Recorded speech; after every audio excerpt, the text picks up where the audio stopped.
Welcome everyone. I'm joined today by Jilozian, the Director of Development at the Women's Support Center. The Women's Support Center is Armenia's leading organization working to respond to and prevent domestic and intimate partner violence. Ani, thank you very much for joining us today. Thank you so much for having me. Our pleasure. Gender-based violence remains a big problem here in Armenia. Could you give us a brief overview of what exactly the situation is like and where there is still a need for improvement? So while domestic violence is and continues to be a serious issue in Armenia, we have made great strides over the last decade and a half specifically to tackle this issue. We have been advocating against domestic violence now since 2010, and we, along with our partners, have been bringing greater awareness to this issue and making sure that it's no longer a silent crime and it's no longer stigmatized as much as it used to be. Whereas before, almost there was no coverage of domestic violence cases. After 2010, there began to be a lot more awareness around this issue, a lot more advocacy, and now it's an issue that people talk about, and we see that so many more women come to us because they learn from their family, they learn from their friends, from their networks about where to seek support and where to get help. And so the situation has improved radically. In 2017, we also passed domestic violence legislation for the first time. And of course, that brought with it great improvements as well. And while there remain a lot of legal gaps to date, having a law is ensuring that women and children who are facing domestic violence are being better protected. So I'm really glad that you brought up the domestic violence law, because there are actually discussions right now in Parliament to make some amendments and fill in some of those gaps that you mentioned. Could you give us an overview of what's being changed and what impact that could have?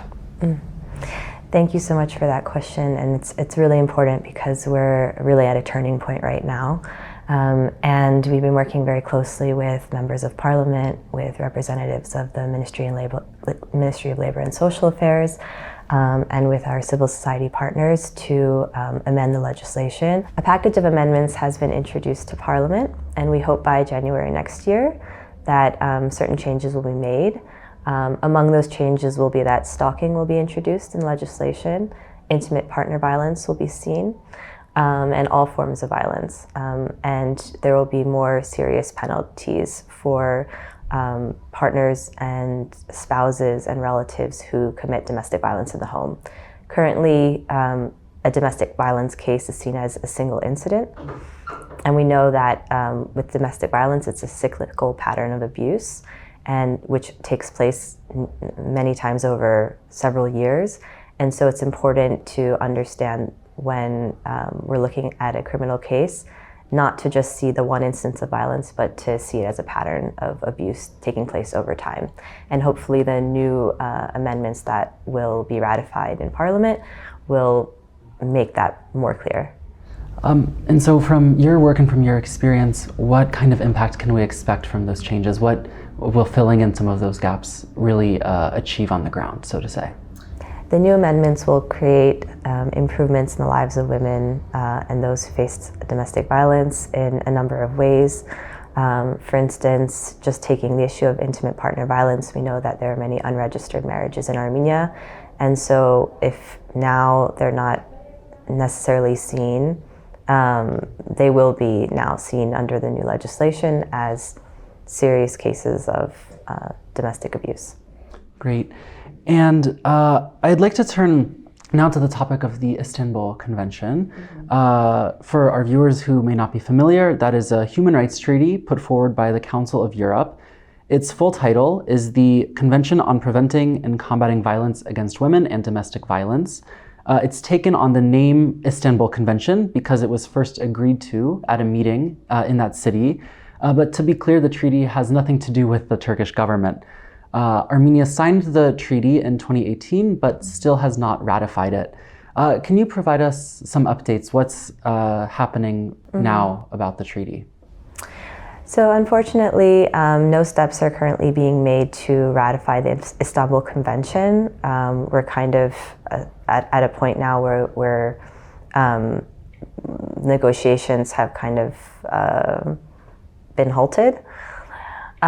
We hope, though, in the future that this convention will be ratified because it's an extremely important convention for many reasons. It has 4 specific aims: prevention, protection, prosecution, and coordinated policies. And we know that countries that have ratified the Istanbul Convention have made great advances to end violence against women and to protect those who are experiencing violence. As far as I understand, one of the things that the convention also includes is a stipulation that signatories provide shelters for women who have experienced domestic and intimate partner violence. I know that your organization, the Women's Support Center, is already working in this area. What can you tell us about what the Women's Support Center is doing in this area? The Women's Support Center provides the only 2 domestic violence shelters in the entire country. This is a really critical service that, prior to being available, had left many women and children in serious risk of death. So what the Women's Support Center does is we conduct a risk assessment. We invite women who reach out to us to speak with our social workers. We do the risk assessment, and if a woman is at serious risk of death, then we offer her shelter services. If she accepts, then we immediately make arrangements so that she can come to our shelter with her children. At the moment, we have shelter spaces with our 2 shelters combined for 24 women and children. If we look at Council of Europe standards, we should have approximately 300 shelter spaces in Armenia for women and children who are suffering from domestic violence. Currently, ours is the only organization that offers this service. And can you tell us more about what exactly the women who go to the shelters will encounter there? What help will they receive? What support will they receive once they are in the shelters? So women and children who come to our shelters often come with nothing but the clothes on their backs because they're escaping and fleeing serious and dangerous abuse. So we provide them with everything from hygienic and household items to food. They get 3 meals and snacks during the day. We also provide them with psychosocial and legal assistance. And we offer a number of educational programs at our center. So we have workshops on domestic violence, on safety planning. We also have parenting skill workshops. And we have a successful economic empowerment program in which women who enroll receive business and entrepreneurship training. Many of them also go on to do vocational training in whatever field that they choose. And many women are also provided with seed money for their startups to start their own small businesses. Because we know that financial dependency is one of the main reasons that women stay in abusive households.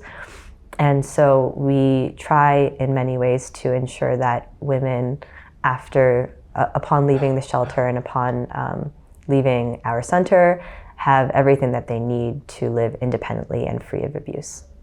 And I understand that the Women's Support Center recently launched its annual crowdfunding campaign.